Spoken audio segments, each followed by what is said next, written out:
Hey everyone, so in today's video I'm testing out the program Clip Studio Paint. I didn't try all the different functions it had, but I thought I would just play around with it a little bit and create a simple piece of artwork with it. It was on sale, which is why I decided to go for it, because I've been debating for a while whether or not I should try it, and I thought, oh, what the heck, it was on sale for $20, so I thought I would give it a go, especially since I've been wanting to get more into digital art, but I just haven't, and I thought maybe trying a new program with all these really fun painting tools would give me that motivation to use it more.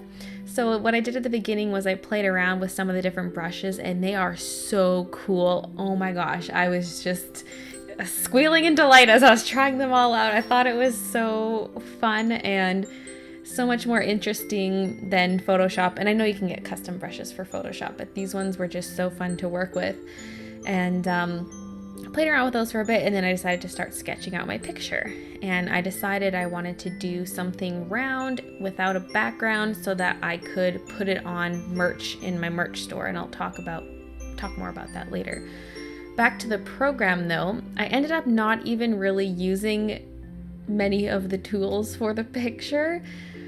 It was one of those things where I kind of just went back to my comfort zone, and part of it was just so I could get it done in a decent amount of time, and part of it was because I wanted the artwork to look a certain way for this merch. And I wanted it to have line art but be colored, so I initially did the line art in black, and then I colored over top of the line art so it wouldn't be so noticeable, but so that there is still line art around it.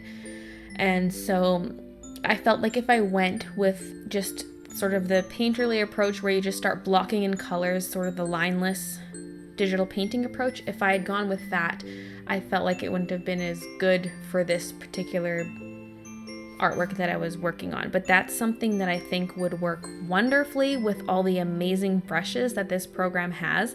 So I definitely want to go back and try painting something, maybe using a rough sketch but not having any actual line art, and then just going in and painting with the different brushes because they're really interesting. I mostly stuck to using the G pen tool, which is just a solid opaque line, and switching between that and airbrushing mostly. I did use a bit of actually used a lot of the watercolor tool, I think, what was it called? Transparent watercolor, I think. I used that along with a bit of the opaque watercolor tool for the hair, and it was really cool, but a little bit hard to control because it does drag colors around, so I couldn't get colors to be as pure as I wanted or as dark as I wanted. So for example, if I went over top of a yellow area with white, it would be like a creamy color when I wanted it to go down more opaque. And even with that's when I had to switch to the opaque watercolor because there's too much blendy going on, but it was still really cool, and I could tell how I could use that for a different painting style, but it just didn't really work for what I was working on. So I switched to using a lot of the airbrush tool for this picture. So although I got a kind of a good feel for the program, I still feel like there's so much more I haven't even looked into. So this was sort of a first little taste of the program, and I know I'm going to learn a lot more about it as I continue to use it. But overall, my impressions are really good. I liked it, and a lot of the shortcuts for Photoshop are the same in this program. Some things are different, but a lot of them were the same, which really helped and was nice. So I'm excited to tap more into the potential of the program, and you'll see me using it more in the future because I quite enjoyed it, so I want to keep testing it out. So now I'm switching up the camera angle, so it's not a screen capture, it's actually me filming the outside of my Cintiq, which is what I'm using to color. It's the Cintiq 22 HD. And there's some glare on the screen right now because it was daytime at this point, so you can see the blinds at the bottom of the Cintiq. Filming the screen like this is not ideal when there's light in the room. It works a lot better when it's dark out, which you'll see later on in the video as it got darker.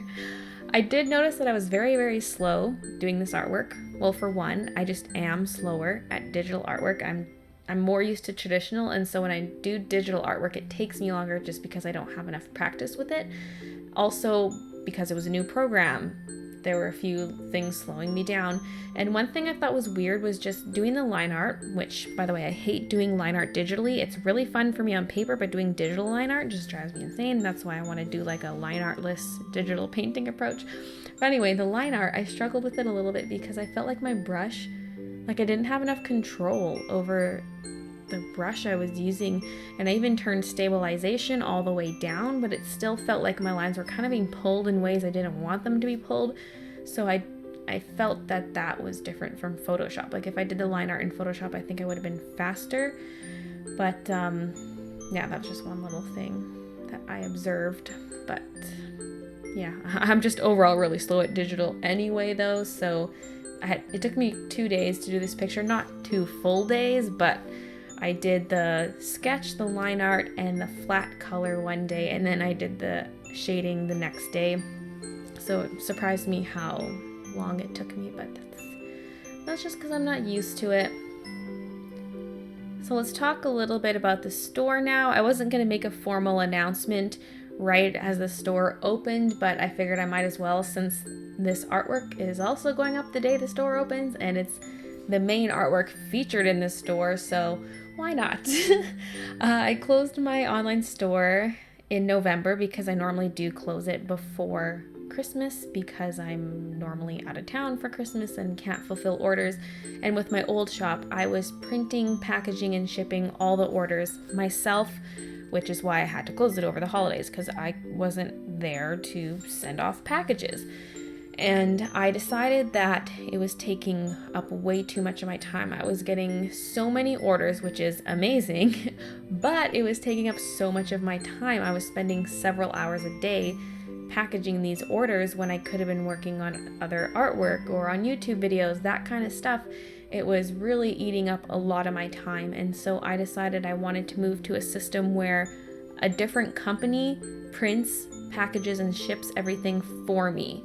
So that's why I needed to make a new store. And I'm actually not even on Store Envy anymore because their shipping system doesn't work with how the shipping needs to be for these products. And so I decided to build a whole website, not like from scratch. I'm using theme and stuff, but to me it was a lot of work making this website and incorporating the store into it. And the website's not actually done.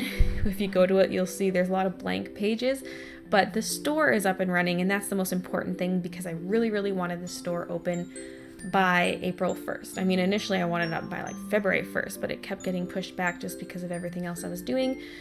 But I really pushed to get it done this time and not push back the deadline again. So it's now up and running. The website's not done, but the store is up and ready to be used. So yay! And hopefully it can stay up all the time. Hopefully I'll never have to close it because things are being fulfilled. The orders are being fulfilled by a different company, which is really nice. Although I still have to ship original artwork, but I usually don't have much of that for sale at any given time anyway. And right now there's none up in the shop, but I might add some soon, but nothing right now. Right now it's all prints and stuff. So you can get prints, pillowcases, tote bags, mugs, phone cases. A lot of the artwork doesn't work well on a lot of different merch, so some of it's just prints, but artwork like this one that I made specifically for merch works perfectly on a lot of different items, so you'll see a ton of this picture in the merch store. And I think it works well as kind of a signature merch piece because it's meant to be a mermaid version of myself with mermaid versions of my cats. And so it's kind of like a symbol of my channels. So it's kind of like the typical YouTuber merch that you would see, not so much like an artist's merch. I don't know if that makes sense. I mean, it's kind of both, but I felt like this was kind of a good staple piece, and so that's why I did that. And I forget where my train of thought was going before I mentioned that. Oh yeah, just how you'll see that there's not a whole bunch of variety of artwork either. Only my favorite stuff makes it into the store, and then not everything is suitable on every type of merch. So there's only a couple different tote bag styles and things like that. But I'll keep adding more as more stuff becomes available, like as I make more art and stuff. So yay, I'm just glad it's finally back up. So I guess that is it. Thank you guys so much for watching, and I'll see you in my next video.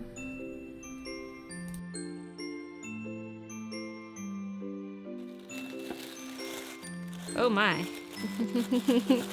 Okay, so let's go through these one by one. What is this plushie?